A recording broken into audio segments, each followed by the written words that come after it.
Alunos, tudo bem com vocês?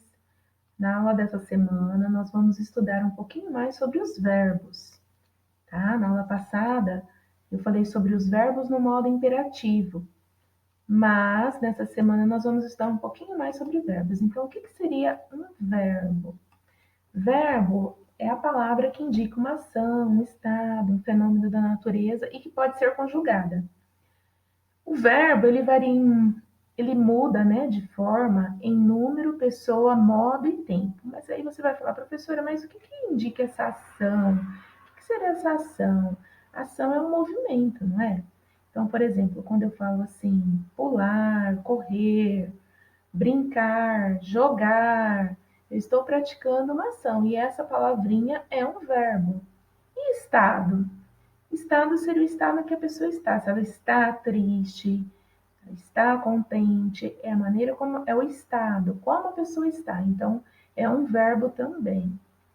E o fenômeno da natureza? Bom, o fenômeno da natureza seria chover, trovejar, relampejar. Essas palavrinhas são fenômeno da natureza, tá? Então, aí nós vamos falar o quê? Que ele muda, né, em número, pessoa e modo. Número seria o quê? Singular e plural. Singular quando se refere a só uma pessoa, tá? Então, eu ando, tu andas, ele anda. No plural, quando se refere a mais de uma pessoa, nós andamos, vós andais, eles andam. Em pessoa, primeira pessoa, a pessoa que fala, eu ando. A segunda pessoa, a quem se fala, tu andas. Terceira pessoa, de quem se fala, ele anda. E o modo? O que seria esse modo? Modo é a maneira do verbo se expressar, tá? Então, o modo indicativo, ele expressa o quê? Uma certeza. Por exemplo, eu ando. No modo subjuntivo, expressa um fato com incerteza. Eu não tenho certeza. Por exemplo, se eu andasse. E no modo imperativo, expressa uma ordem. Ande. Ok? Depois, nós temos os tempos. No tempo presente, expressa o momento em que se fala, ou seja, agora. Né? Então, eu ando, a palavra está no tempo presente. Pretérito ou passado significa o quê? O ontem. Eu andei. E o futuro? Ele pode ser do presente, que significa o amanhã, expressa o futuro, né? Eu andarei, ou o futuro do pretérito, expressa uma ação que não irá acontecer mais. Eu andaria. E os verbos também, eles se agrupam em três conjugações.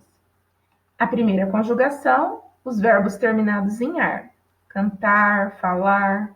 A segunda conjugação, os verbos terminados em ir, vender, correr. E a terceira conjugação, os verbos terminados em ir, partir, dormir, ok? Bom, mas nesta unidade nós vamos trabalhar mais o modo imperativo, tá?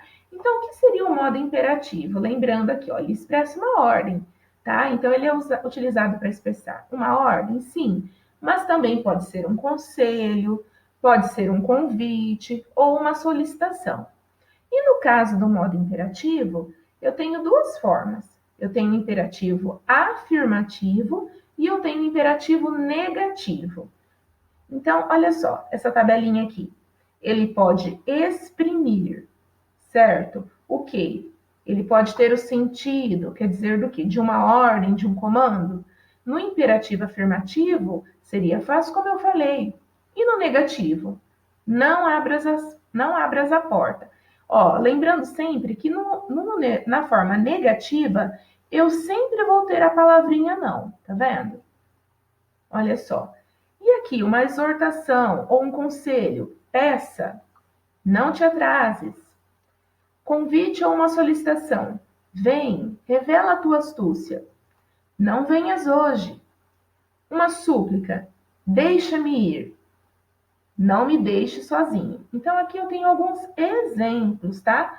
Do imperativo afirmativo e do imperativo negativo. Depois, eu coloquei aqui para vocês alguns exercícios, tá? Para a gente poder praticar. Aqui, circule os verbos das frases. Vocês vão tentar encontrar qual é o verbo em cada frase, tá? E circular. Depois, no exercício 2, indique os tempos verbais nas frases. Então, vocês vão escrever aqui na frente que tempo que ele indica, ou seja, se ele está no presente, se está no passado ou se está no futuro, tá? Vocês vão escrever na frente. Continuando o exercício 2 aqui. E o exercício 3, escrever ao lado o que o verbo grifado indica. Se ele indica uma ação, um fenômeno ou um estado. Por exemplo, chovia muito. Vai indicar o quê? Uma ação, um fenômeno ou um estado? Certo? Tá bem simples. Tenho certeza que vocês vão conseguir fazer. E na atividade 2, do dia 1/7, eu peço que vocês leiam e respondam as atividades da apostila, da página 61, 62, 63, também, 64 e 65, tá? As atividades da apostila, vocês vão perceber que é tudo sobre receita, tudo bem? Na página 62, o exercício 4, você deverá assistir um programa, pode ser qualquer programa culinário, para tentar responder as questões A e B, tudo bem? Então, bons estudos, se cuidem e até a próxima.